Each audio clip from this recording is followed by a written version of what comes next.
अस्सलाम वालेकुम, this is Moeed Pirzada in Washington. 17 सितंबर 2024 का दिन इख्तिताम पज़ीर हुआ।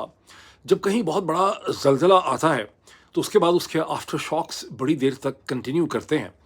और यही होता है, कोई बहुत बड़ी पॉलिटिकल डेवलपमेंट हो जाए, कोई अपहीवल हो जाए, तो फिर ज़राए इब्लाग और मीडिया कई दिनों बल्कि कई हफ्तों तक उसे डिस्कस करते हैं, परखते हैं, एनालाइज करते हैं। यही सूरत हाल पाकिस्तान में इस सो कॉल्ड कॉन्स्टिट्यूशनल पैकेज के हवाले से है, जिसके ज़रिए पाकिस्तान के ग़ुलाम मज़लूम लोगों को मज़ीद कंट्रोल करने की एक साजिश की जा रही थी और अभी वो साजिश कंटिन्यू कर रही है। और उसके हवाले से एक डिस्कशन अभी 48 घंटे के बाद भी जारी है। और ये डिस्कशन इसलिए भी इम्पोर्टेंट है कि ना सिर्फ लोग ये समझना चाहते हैं, ये ज़राए अबलाग में डिस्कशन हो रही है कि ये क्या करना चाहते थे, ये कैसे स्टक हो गए, मौलाना क्यों पीछे हट गए, बल्कि जो चीज़ इसमें इम्पोर्टेंट है कि ये शरीफ जरदारी आसिम माफिया जो है, ये इस पैकेज को एक डिफरेंट फॉर्म में, एक डिफरेंट वर्जन के साथ वापस लाना चाहते हैं। और लग ये रहा है, analytically speaking in my opinion, कि मौलाना फजल रहमान को इस्तेमाल करके पाकिस्तान तहरीक इंसाफ को राम करने की कोशिश की जा रही है, फंसाने की कोशिश की जा रही है। सो जो प्रिंसिपल सवाल ये है कि मौलाना फजल रहमान, जिनके साथ पाकिस्तान तहरीक इंसाफ की टीम्स और डेलीगेशंस की मीटिंग्स जारी हैं, जैसे फॉर्मर प्रेसिडेंट ऑफ पाकिस्तान जनाब डॉक्टर आरिफ अलवी और सलमान अकरम राजा ने मंगल के दिन मौलाना फजल रहमान से इस्लामाबाद में उनकी रिहाइश में मुलाकात की। इन मीटिंग्स के नतीजे में क्या मौलाना पाकिस्तान तहरीक इंसाफ को अपने जाल में फंसा लेंगे और एक एमेंडेड कॉन्स्टिट्यूशनल पैकेज पे तहरीक इंसाफ की रजामंदी हासिल कर लेंगे? अब चूंकि मौलाना ने अपने छोटे सा जो स्टैंड उन्होंने लिया, एक इंतहाई मंझे हुए सियासतदान के तौर पे, उन्होंने अपने लिए एक गुडविल जनरेट कर ली है। क्या वो उस गुडविल का इस तरह से एक इस्तेमाल कर पाएंगे? और क्या पाकिस्तान तहरीक इंसाफ के लोगों को ख्याल है कि मौलाना जैसे इंतहाई इंटेलिजेंट ज़ीरक सियासतदान, जो मक्कार सियासतदान है, उसके साथ फेस टू फेस कानूनी और इंसानी किस्म की डिस्कशन करके वो मौलाना से ये आर्गुमेंट या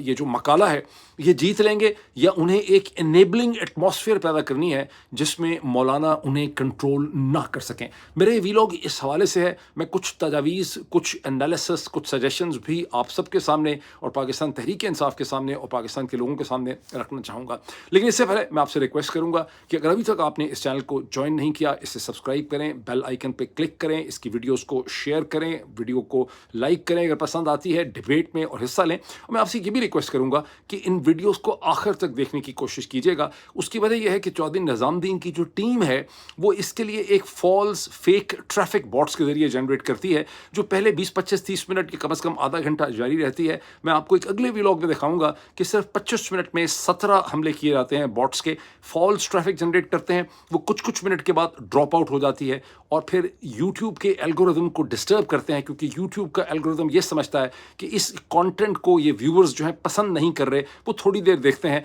और छोड़ के चले जाते हैं। अब आते हैं पाकिस्तान की डेवलपमेंट्स की तरफ। अब चलते हैं इस बुनियादी सवाल की तरफ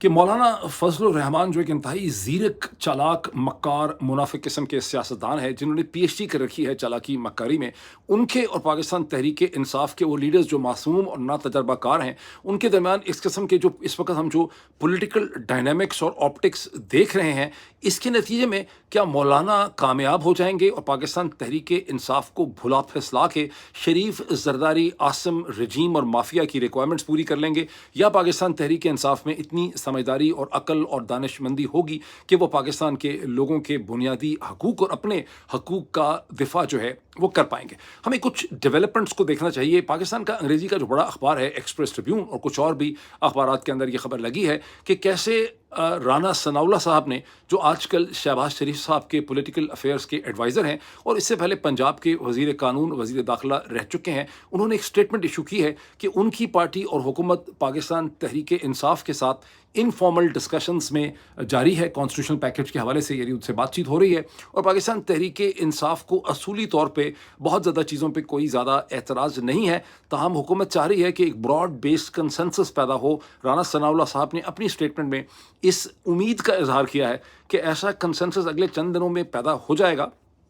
और اکتوبر کے پہلے ہفتے میں، اب ذہن میں رکھیے کہ اس وقت ہم 17 ستمبر پاکستان میں ختم ہو گئی ہے، وہ کہہ ہی رہے ہیں کہ تقریباً 2 ہفتے میں ایسا کنسنسس پیدا ہو جائے گا اور اکتوبر 2024 کے پہلے ہفتے میں یہ پیکیج واپس آئے گا اور انشاءاللہ تعالیٰ اپروو ہو جائے گا۔ رانا ثناء اللہ صاحب کی سٹیٹمنٹ کو بیک اپ کر رہے ہیں پاکستان کے ڈیفنس منسٹر جناب خواجہ آصف صاحب، جن کا کہنا یہ ہے کہ ان کی جو باتیں پاکستان تحریک انصاف کے لوگوں کے ساتھ ہوئی ہیں، خدا بہتر جانتا ہے ہوئی ہیں کہ نہیں ہوئی ہیں، کس سے ہوئی ہیں، اس کی مزید میں تفصیلات ابھی آپ کے ساتھ شیئر کرتا ہوں۔ پر خواجہ آصف صاحب کا کہنا یہ ہے کہ پاکستان تحریک انصاف کی leadership in principle broadly in agreement ہے کہ یہ جو کانسٹیٹیوشنل پیکیج ہے اس میں کوئی خرابی نہیں ہے، وہ بھی جوڈیشل ریفارم کرنا چاہتے ہیں، صرف وہ یہ چاہتے ہیں کہ یہ پیکیج کی ٹائمنگ میں ڈیلے کیا جائے اور اسے دسمبر میں اسے کہیں سامنے لایا جائے۔ اب رانا صاحب بات کر رہے ہیں اکتوبر کی، خواجہ صاحب بات کر رہے ہیں، خواجہ آصف صاحب بات کر رہے ہیں دسمبر کی، اس کے علاوہ عرفان صدیقی صاحب کچھ اور کہہ رہے ہیں، جناب طارق فضل چودھری صاحب کچھ اور کہہ رہے ہیں، لیکن سبھی یہ کہہ رہے ہیں کہ اس پیکیج نے واپس آنا ہے اور ایک براڈ بیس کنسنسس جو ہے یہاں پہ اس حوالے سے پیدا ہو رہا ہے۔ خواجہ آصف صاحب کا یہ بھی کہنا ہے کہ جوڈیشری اور پارلیمنٹ کے درمیان بدقسمتی سے ایک بڑا شدید قسم کا امبیلنس پایا جاتا ہے۔ انہوں نے ایک بڑی چبھتی ہوئی بات کی، انہوں نے کہا ایک ہی چیمبر سے کئی جج ہائی کورٹس میں بھی بیٹھے ہیں، یعنی اسلام آباد ہائی کورٹ میں، لاہور ہائی کورٹ میں اور سپریم کورٹ کے اندر بیٹھے ہیں، اور اس میں کوئی اس پورے پروسیس کی ریفارم کی ضرورت ہے۔ اس حد تک خواجہ صاحب ضرور کہہ رہے ہیں کہ ایسا ہوا ہے، لیکن اس وقت اصل میں ایشو یہ ہے ہی نہیں، یہ ایک مس لیڈنگ اسٹیٹمنٹ ہے۔ اسی سلسلے میں ایک دو ڈیولپمنٹس اور دیکھ لیں کہ farmer president of Pakistan Tehreek Insaf کے بڑے رہنما جناب ڈاکٹر عارف الوی کی ملاقات ہوتی ہے along with سلمان اکرم راجہ مولانا فضل الرحمان کے ساتھ ان کی رہائش گاہ میں، جہاں پہ ان کے ساتھ مولانا کی خاصی بڑی ٹیم بھی اس ملاقات میں موجود ہے، جہاں پہ یہ جو کانسٹیٹیوشنل پیکیج ہے اس کے مختلف جو آسپیکٹس ہیں ان کے اوپر غور و فکر یا غور و خوض کیا جاتا ہے۔ مطلب یہ ہے کہ کانسٹیٹیوشنل پیکیج کو دیکھا جا رہا ہے، اس میں سے جو بات نکلتی ہے کہ لگ رہا ہے کہ کانسٹیٹیوشنل پیکیج میں سے کون سی چیز ٹھیک ہے، کون سی چیز جو ہے وہ ٹھیک نہیں، یعنی مولانا نے ایک پروسیس جو ہے وہ شروع کیا ہوا ہے۔ اب اس حوالے سے ایک اور چیز دیکھیں کہ ایک پرومیننٹ ٹیلی ویژن اینکر پرسن ہے شفا یوسفزئی صاحبہ، ان کے ایک پروگرام کے اندر رؤوف حسن صاحب جو ابھی بھی پاکستان تحریک انصاف کے سیکرٹری انفارمیشن ہے، وہ ڈسکشن میں پارٹیسپیٹ کرتے ہیں، اور اس کا ایک چھوٹا سا 2 منٹ چند سیکنڈ کا ایک ٹکڑا جو ہے وہ شفا یوسفزئی نے اپنے ٹویٹر ہینڈل کے اوپر شیئر کیا ہے، جس میں شفا یوسفزئی رؤوف حسن صاحب سے یہ کہتی ہیں، رؤوف حسن صاحب کی بات شروع ہوتی ہے، پتہ نہیں وہ کیا کہتی ہیں، بہرحال رؤوف حسن صاحب جو ہیں وہ مولانا فضل الرحمان کے بولڈ اینڈ پرنسپل سٹینڈ کو بڑا اپریشیٹ کرتے ہیں، وہ کہتے ہیں کہ مولانا نے جو ہے مولانا کی تعریف کرنی پڑتی ہے، مولانا نے ایک بڑا پرنسپل اصولی طور پہ سٹینڈ لیا ہے۔ تاہم پھر جب ان سے وہ کہتی ہیں کہ کچھ آپ کی پارٹی کی اسٹیج کے اوپر کیا پوزیشن ہے، تو رؤوف حسن صاحب یہ کہتے ہیں کہ ہماری پارٹی کی اس وقت پوزیشن یہ ہے، کم از کم اس وقت پوزیشن یہ ہے کہ یہ کانسٹیٹیوشنل پیکیج ہمیں اپنی کسی بھی فارم میں، کسی بھی مینر کے اندر ہمیں یہ قبول نہیں ہے۔ پھر شفا ایک انٹیلیجنٹ کوسچن پوچھتی ہیں، وہ کہتی ہیں کہ مولانا جو ہے وہ نیگوشیٹ کریں آپ کے ساتھ، وہ ایک ریفارم پیکیج، ایک امینڈڈ پیکیج لے کے آئیں حکومت کے بہاف پہ، پھر آپ کیا کریں گے؟ تو رؤوف حسن صاحب جو بہت ہی انٹیلیجنٹ آدمی ہیں، وہ تھوڑے سے ڈیفینسو پہ چلے جاتے ہیں، چکنے ہو جاتے ہیں، لیکن پھر وہ کہتے ہیں کہ اس صورت میں ہمیں اسے ایویلیویٹ کرنا پڑے گا، and this is where lies the devil, because بہت جلدی آپ دیکھیں گے کہ پاکستان کی انگریزی کے اخبارات جو ہیں، یہ ڈان، یہ ٹریبیون، یہ نیشن، یہ جیو، یہ بہت سے اور اخبارات جو ہیں یہ اداریہ لکھنا شروع کر دیں گے کہ کوئی گیو اینڈ ٹیک ہونی چاہیے، اگر یہ ٹھیک نہیں ہے وہ ٹھیک نہیں ہے، جو 56 کانسٹیٹیوشنل امینڈمنٹس ہیں اس میں سے 6 7 8 کو نکال دیتے ہیں، جوڈیشل ریفارم تو ہونی ہی چاہیے تھی، اس کی تو ضرورت تھی۔ اور پھر آپ دیکھیں گے کہ ٹیلی ویژن کے اوپر جو ہے بہت سے جو مولانا جو حکومت کے بہت ہی جو ہردل عزیز قسم کے ٹی وی اینکر ہیں، پھر بہت سے آپ کو پتہ ہے ایسے اینالسٹ ہیں، ان کو لایا جائے گا، وہ یہ کہیں گے کہ ہاں اس کی ضرورت تھی اور اس پہ ایک کمپرومائز جو ہے وہ ہو جانا چاہیے، اور پاکستان تحریک انصاف کو کوئی بہت زیادہ اس پہ ہارڈ سٹینڈ جو ہے وہ نہیں لینا چاہیے، اور یوں حکومت کی طرف سے ایک انیبلنگ ایٹماسفیئر جو ہے وہ ڈیولپ کی جائے گی۔ اس میں اصل میں خطرہ کیا ہے، اس میں کیا پرابلم ہے، میں آپ کے سامنے رکھنا چاہتا ہوں۔ اسٹیج پہ میں آپ کو یاد کرواؤں گا کہ عمران خان نے اڈیالہ جیل میں 2 ڈھائی دن پہلے جب رپورٹرز کے ساتھ بات چیت کی تو انہوں نے کیٹیگوریکلی طور پہ یہ کہا کہ پاکستان کے لوگوں کو اپنی جوڈیشری اور سپریم کورٹ کو بچانے کے لیے نکلنا ہوگا، سٹینڈ لینا ہوگا، اور یہ جو کانسٹیٹیوشنل پیکیج ہے یہ پاکستان کے لوگوں کے خلاف، پاکستان تحریک انصاف کے خلاف، میرے یعنی عمران خان کے خلاف، پورے پروسیس آف جسٹس کے خلاف جو ہے یہ ایک بہت بڑی سازش ہے، یہ لوگوں کو ہمیشہ کے لیے محکوم بنانا چاہتے ہیں۔ اس سے ملتی جلتی انہوں نے باتیں کی، ورڈز میرے ہیں، لیکن ان کا جو مفہوم ہے وہ پی ٹی آئی کے آفیشیل ٹویٹر ہینڈل کے اوپر چھپ بھی چکا ہے، اس کے اوپر میرا خیال ہے ایک FIR بھی درج ہو چکی ہے، اور اس کے بعد پی ٹی آئی کا جو آفیشیل یوٹیوب چینل ہے اس کے اندر بھی عمران خان کے یہ پوائنٹس کے اوپر ایک چھوٹی سی ویڈیو بنا کے رکھی گئی ہے، اس کو ذہن میں رکھیں۔ अब इसको गौर कीजिए कि चूंकि मौलाना फजल रहमान ने गुज़िश्ता 24 घंटों में अपने लिए एक गुडविल जनरेट कर ली है पाकिस्तान तहरीक इंसाफ के अंदर, पाकिस्तान तहरीक इंसाफ के सपोर्टर बेस के अंदर। ये और बात है कि अगर रऊफ़ हसन साहब कमरे में बंद हों, दरवाजे की खिड़कियाँ कुंडियाँ लगी हुई हों और वहाँ पे उनको लगे कि कोई मेरी वीडियो रिकॉर्डिंग ऑडियो रिकॉर्डिंग नहीं कर रहा, तो हो सकता है कि रऊफ़ हसन साहब या सलमान अकरम राजा या बैरिस्टर गौहर अली खान जो हैं, अपने असल जो जज्बात, फीलिंग या असेसमेंट है वो मौलाना के बारे में उसका इजहार करें। लेकिन पॉलिटिक्स में, पब्लिक स्पेसेस में इसका ये मुमकिन नहीं होता। तो ज़ाहिर है ये सब लोग एक बयानिए को लेके चल रहे हैं कि मौलाना ने एक बड़ी बहादुरी का, असूल का उन्होंने काम किया। और इस वक्त मैं देख रहा हूँ कि इस यूट्यूब चैनल के ऊपर भी बहुत से लोग मौलाना की असूल पसंदी की बहुत ज़्यादा तारीफ़ कर रहे हैं। ये एक इमेज है, ये एक राउज़ है, ये एक पॉलिटिकल ड्रामा है। मौलाना फजल रहमान कोई नज़रियाती शख्सियत नहीं है, मौलाना की कोई कन्विक्शंस और आइडियाज़ नहीं है। मौलाना एक ज़ीरक सियासतदान है जिनके सिर्फ इंटरेस्ट हैं, और उनके इंटरेस्ट ये हैं कि किसी भी डील से, किसी भी मूवमेंट से, पॉलिटिकल इनिशिएटिव से मुझे ज़ाती तौर पर क्या मिलेगा, मेरे बेटे असद महमूद को क्या मिलेगा, मेरे फ़लाँ रिश्तेदार को क्या मिलेगा, जो मेरे पॉलिटिकल एसोसिएट्स हैं उनको क्या मिलेगा, और मेरी जो कॉन्स्टिट्यूंसीज़ हैं बलूचिस्तान के अंदर और खैबर पख्तूनख्वा में, वहाँ मुझे क्या मिलेगा, किस तरह से मैं अपनी ताकत में इजाफा कर सकूँगा। कहीं कोई ऐसी चीज़ ना हो जाए कि मेरा जो एक इलेक्टोरल बेल्ट है छोटी सी बलूचिस्तान के अंदर, और जो मेरी बेल्ट है खैबर पख्तूनख्वा के फ्रंटियर एरियाज़ के अंदर, यानी डेरा इस्माइल खान में, लकी मरवत और सब एरियाज़ में, वहाँ मेरे मफादात के ऊपर कोई जद जो है वो नहीं आनी चाहिए। मौलाना की इस किस्म के इंटरेस्ट हैं, तो तहरीक इंसाफ को इन इंटरेस्ट को पेश नज़र रखना होगा। अगर तहरीक इंसाफ के लीडर्स में जैसे सलमान अकरम राजा साहब, ज़ाहिर है बहुत उन्होंने कैम्ब्रिज से पढ़ा, बहुत ही पाकिस्तान के जो है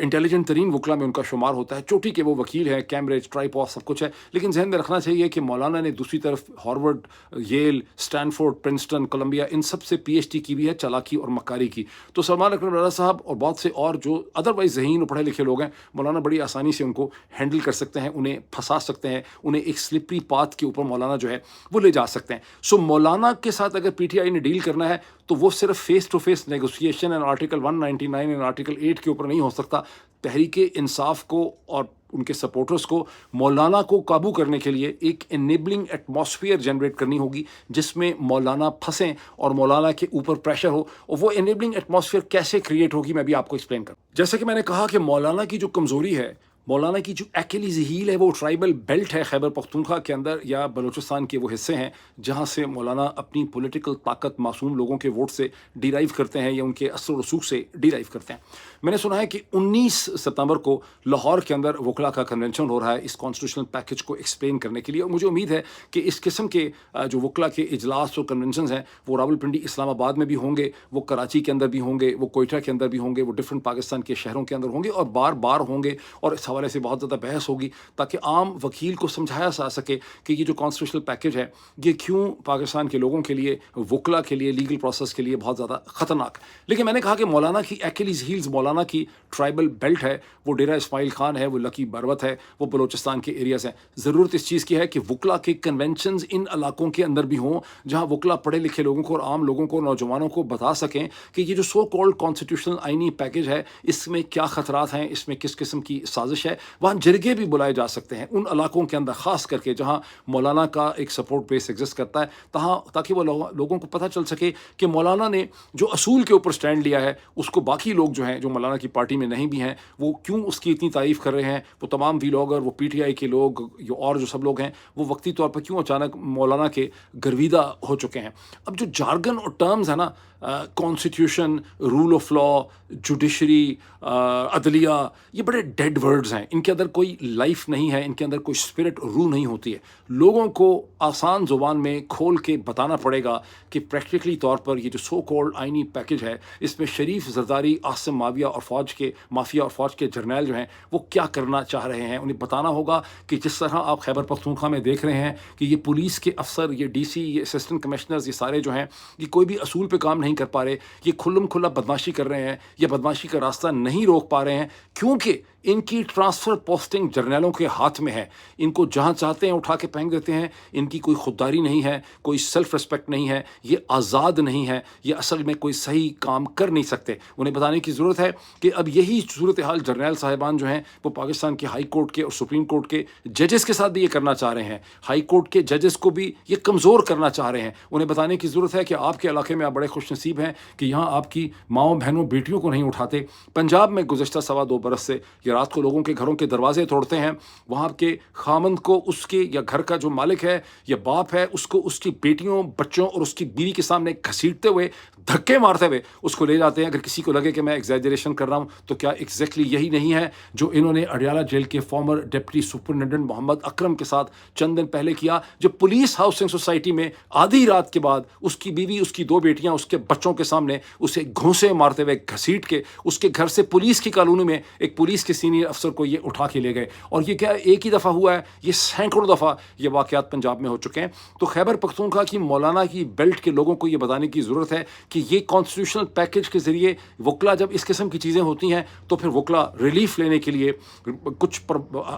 تھوڑی سی اپنے لیے آزادی لینے کے لیے اس ظلم کے راستے میں کھڑے ہونے کے لیے ہائی کورٹ کے ججز کے سامنے جاتے ہیں۔ اور اسلام آباد کے ہائی کورٹ کے ججز نے، لاہور ہائی کورٹ کے ججز نے، سپریم کورٹ کے ججز نے حکومت کی اس مافیا کی شریف زرداری مافیا کی فسطائیت کا راستہ روکا ہوا ہے۔ اب یہ ان کو سرکاری افسروں کی طرح بے اثر بنا دینا چاہتے ہیں۔ اس طرح سے چیزیں کھول کے لوگوں کے سامنے رکھنے کی ضرورت ہے۔ پی ٹی آئی کو کم از کم 2 چیزیں کرنی، تو شاید ان کو 20 چیزیں اور ہوں گی، لیکن کم از کم 2 چیزیں انہیں میں سمجھتا ہوں کرنے کی ضرورت ہے۔ ایک تو ان کو دیکھنا ہے کہ الیکشن کمیشن کی جو خبر ہے کہ وہ اگلے 10-15 دن میں پاکستان تحریک انصاف کی مزید 3-4 سیٹوں کے اوپر ڈاکہ مارنے کا پلان ہے راجہ سکندر سلطان کا، وہ ان کو دیکھنے کی ضرورت ہے کہ اس کا راستہ وہ کیسے روک سکتے ہیں۔ دوسری چیز ہے کہ یہ جو 4-5-6 پاکستان تحریک انصاف کے ممبران، جس میں بریگیڈیئر صاحب بھی ہیں، جس میں کھچی صاحب بھی ہیں، جس میں عثمان صاحب بھی ہیں، یہ لوگ گم ہو گئے، ریاض فتیانہ صاحب کیوں پاکستان واپس آ گئے۔ تحریک انصاف نے ان تمام لوگوں پہ کام کرنا ہے، ان کو مجبور کرنا ہے کہ یہ اپنی سٹیٹمنٹس ایشو کریں، یہ بتائیں کہ یہ کہاں تھے، کہ گم ہو گئے تھے، ان کو اٹھا لیا گیا تھا، ان کو ہراساں کیا جا رہا تھا، اور یہ اپنے ایفیڈیوٹ دیں لوگوں کے سامنے، یہ اپنی کانسٹیچوئنسیز کے سامنے قرآن اٹھائیں اور ان کو بتائیں کہ یہ اس کسی بھی کانسٹیٹیوشنل امینڈمنٹ جو ہے جب تک ان کو تحریک انصاف کی ریٹن پرمیشن نہیں ہوگی اس میں ووٹ نہیں ڈالیں گے۔ اور یہ تحریک انصاف کی ہائی کمانڈ اور عمران خان کے ساتھ کھڑے ہیں۔ یہی پروسیس پاکستان تحریک انصاف کو اپنے ہر ایم این اے کے ساتھ کرنے کی ضرورت ہے۔ جتنے بھی ان کے ایم این اے ہیں ان سب سے اس قسم کے ایفیڈیوٹ، اس قسم کے بیان، اس قسم کے ٹویٹس ان کو حاصل کرنے کی ضرورت ہے، چاہے وہ قرآن کے اوپر اٹھائے جائیں یا وہ خود ٹویٹ کریں اور حلف دیں کہ ہم اس قسم کی کسی بھی قسم کی سازش کا حصہ نہیں بنیں گے۔ اگر آپ اس میں میری اوپینین یا میرا انالیسس پوچھیں تو میرا یہ خیال ہے، میری اوپینین یہ ہے، میرا انالیسس یہ ہے کہ پاکستان تحریک انصاف کو کسی بھی فارم، کسی بھی ورژن، کسی بھی شکل میں اس کانسٹیٹیوشنل پیکج جس میں 56 کانسٹیٹیوشنل امینڈمنٹس جو جیک branch G H Q Pindi نے بنائی ہیں، فوجی افسروں نے بنائی ہیں، اسے قبول نہیں کرنا چاہیے، اسے لٹکانا چاہیے، اسے ڈیلے کرنا چاہیے، اسے کھولنا چاہیے، اس کے اوپر ڈبیٹ کرنی چاہیے۔ وہ کس طرح سے بھی کریں، وہ کر پاتے ہیں نہیں کر پاتے الگ بات ہے، لیکن میں ایک ایز این انالسٹ آپ کے سامنے رکھ رہا ہوں پوزیشن اپنی، کیونکہ پاکستان تحریک انصاف کے لیے اس میں بہت زیادہ خطرات ہیں۔ یہ ایک ایسی پارلیمنٹ ہے جس سے یہ کانسٹیٹیوشنل پیکج اپروو کروایا جا رہا ہے، پاکستان تحریک انصاف کو اس کا حصہ بنانے کی کوشش کی جا رہی ہے، جس پارلیمنٹ کا اپنا وجود ناجائز ہے۔ ایک الیکشن کو 8 فروری 2024 کے الیکشن کو چوری کر کے یہ پارلیمنٹ کریٹ کی گئی ہے۔ اس کے بعد ایک لیگل پروسیس ہے جسے عدالتیں، tribunal, supreme court, high courts دیکھ رہے ہیں، اور یہ اسی عدالت کے، اسی پارلیمنٹ سے کانسٹیٹیوشنل پیکج کے ذریعے اسی پورے عدالتی پروسیس، پورے اسکروٹنی جو ہے اس کو نل اینڈ وائڈ جو ہے وہ قرار دے دینا چاہتے ہیں۔ تو اگر ایسا یہ کر لیتے ہیں اور تحریک انصاف اس کا حصہ بن جاتی ہے تو تحریک انصاف ان کی پوزیشن کو مان لیتی ہے اور 8 فروری کے بارے میں اپنی تمام تر جو پوزیشن کی لیجیٹمیسی جو ہے اسے وہ خطرے میں ڈال دیتی ہے، بلکہ کہہ لیں کہ ختم کر دیتی ہے۔ اب اس میں 2-3 پوائنٹس اگر دیکھیں جو گراؤنڈز ہو سکتے ہیں پاکستان تحریک انصاف کے پاس نیگوسیشن کرنے کے لیے، تحریک انصاف کے سپورٹرز کے پاس، پارٹی کیا کرتی ہے میں اس سے زیادہ انٹرسٹڈ ہوں کہ لوگوں کو اس کی کیا انڈرسٹینڈنگ آنی چاہیے۔ پہلا پوائنٹ آپ یہ دیکھیں کہ خیبر پختونخوا کے 11 سینیٹرز کا تو چناؤ ہو نہیں سکا، تو یہ پارلیمنٹ نامکمل ہے۔ وہ چناؤ کیوں نہیں ہو سکا؟ بیکاز خیبر پختونخوا کے اندر پارٹی کی ایک پوزیشن ہے، وہاں کی اسمبلی کی ایک پوزیشن ہے، وہ ایک پورا پروسیس ہے۔ دوسری بات یہ ہے کہ 12 جولائی 2024 کا جو سپریم کورٹ آف پاکستان کا میجورٹی ڈیسیجن ہے پی ٹی آئی کی ریزرو سیٹس کے حوالے سے، وومن سیٹس کے حوالے سے، مائنورٹی سیٹس کے حوالے سے، اسے الیکشن کمیشن آف پاکستان نے امپلیمنٹ ہی نہیں کیا۔ جب تک وہ امپلیمنٹ نہیں ہوتا یہ پارلیمنٹ بھی انکمپلیٹ ہے، یہ دوسرا پوائنٹ ہو گیا۔ تیسری بات ہے کہ 20 سے زیادہ سیٹیں جو ہیں وہ الیکشن ٹریبونلز کے اندر کنٹیسٹڈ ہیں، انہیں مختلف طریقوں سے اس کا ہو جانا چاہیے تھا اب تک فیصلہ۔ فروری میں الیکشن ہوا ہے، یہ ہم اس وقت سپٹمبر کے اندر ہیں، لیکن وہ 20+ سیٹیں جو ہیں وہ الیکشن ٹریبونلز کے اندر پھنسی ہیں۔ تو یہ پوری کی پوری چیزیں جب تک اس کا کوئی سیٹسفیکٹری حل نہیں نکلتا، تحریک انصاف کے پاس جواز ہے کہ اس وقت تک یہ کانسٹیٹیوشنل پیکج پہ ہم بات کر نہیں سکتے، ڈسکشن ہمیں کرنی نہیں۔ ये इंसाफ करती क्या है मुझे नहीं पता। मुझे इतना पता है कि बहुत जल्दी आप देखेंगे कि डॉन अखबार, ट्रिब्यून, पाकिस्तान के टेलीविज़न चैनल, दी नेशन और सब लोग जो हैं, ये मिल के बहुत से लोगों को, एक्सपर्ट्स को लाया जाएगा, बार एसोसिएशंस द्वारा, और ये एक इनेबलिंग एटमॉस्फेयर बनाएंगे अगेंस्ट द पीटीआई। मैं कह रहा हूँ कि पीटीआई को एक इनेबलिंग एटमॉस्फेयर बनानी है, ये इनेबलिंग एटमॉस्फेयर बनाएंगे, और ये पीटीआई के मुकाबले में इनेबलिंग एटमॉस्फेयर बनाने में बहुत ज़्यादा माहिर हैं। और ये इनेबलिंग एटमॉस्फेयर बनाएंगे कि पीटीआई को कुछ गिव एंड टेक करना चाहिए, जुडिशल रिफॉर्म की तो ज़रूरत ही है, कॉन्स्टिट्यूशनल कोर्ट की तो ज़रूरत ही है। अब देखना ये है कि पाकिस्तान तहरीक इंसाफ किस तरह से इस सिचुएशन और चैलेंज को हैंडल कर पाती है। एक्चुअली दो चीज़ों का जिक्र कर दूं। एक, हिंदुस्तान में मकबूजा जम्मू और कश्मीर में इंतखाबात, इलेक्शन हो रहे हैं स्टेट के, कल 18 सितंबर से जो कि चलेंगे 1 अक्टूबर तक, और 8 अक्टूबर को उनके नतीजे जो है सामने आएंगे। और दूसरा, लाहौर में 21 तारीख को जो पाकिस्तान तहरीक इंसाफ जलसा कर रही है। पहले ज़रा मकबूजा जम्मू और कश्मीर को देख लेते हैं कि यहाँ ये जो इंतखाबात हो रहे हैं, ये पहले इंतखाबात होंगे ग़ालिबन 10 बरस के लिए। 2014 से जम्मू और कश्मीर के अंदर रियासत के इंतखाबात नहीं हुए, और फिर 5 अगस्त 2019 को रियासत जो स्टेट है उसे यूनियन टेरिटरी में बदल दिया गया। ये पहली दफ़ा हुआ हिंदुस्तान की तारीख में कि किसी रियासत को डिग्रेड करके, डाउनग्रेड करके उसे यूनियन टेरिटरी में बदल दिया गया। वरना हमेशा यूनियन टेरिटरीज जो हैं वो उनको एक इंडिपेंडेंट स्टेटहुड का स्टेटस जो लीगल मिला है विज़ा विज़ द यूनियन। अब इस वक्त कांग्रेस और नेशनल कॉन्फ्रेंस का जो अलायंस है वो ये कह रहे हैं कि अगर हम ये इलेक्शन जीतेंगे तो वो कहते हैं कि हम रियासत जम्मू और कश्मीर को दोबारा रियासत का दर्जा दिलाएंगे। एक चीज़ बहुत ज़्यादा डिस्कशन हो रही है कि गवर्नर मनोज सिन्हा जो है, लेफ्टिनेंट गवर्नर मनोज सिन्हा, जो एक बड़े सीजन पॉलिटिशियन है, अदरवाइज उनका लेफ्टिनेंट गवर्नर भी रियासत का जो होता है वो फौजी नहीं होता। लेफ्टिनेंट गवर्नर उसका टाइटल होता है, वो होता सियासतदान ही है। तो ये एक सियासतदान भी है, एक सिविल सर्वेंट भी है, ब्ला ब्ला ब्ला। तो मनोज सिन्हा की जो ताकतों में मोदी सरकार ने बहुत ज़्यादा इजाफा किया है, उसके ऊपर बहुत ज़्यादा तनकीद हो रही है हिंदुस्तान के अखबारात के अंदर। और उस हवाले से गवर्नर मनोज सिन्हा ने अपना एक इंटरव्यू भी दिया है जिसमें उन्होंने अपनी पावर्स को एक्सप्लेन भी किया है। पावर्स उनकी हैं क्या जिस पर तनकीद हो रही है? उन्हें ट्रांसफ़र, पोस्टिंग और प्रोसिक्यूशन को अप्रूव करने की एक्सटेंडेड पावर्स दी गई हैं। पुलिस को वो कंट्रोल कर रहे हैं। एतराज़ ये है कि गवर्नर, अगर इलेक्शन के बाद एक सीएम आएगा भी तो वो सीएम के हाथ में पुलिस नहीं होगी, वो कमज़ोर सीएम होगा। ये वहाँ पे एतराज़ है। अब आप मकबूजा जम्मू और कश्मीर से उड़ के वापस आ जाएं, बॉर्डर क्रॉस करें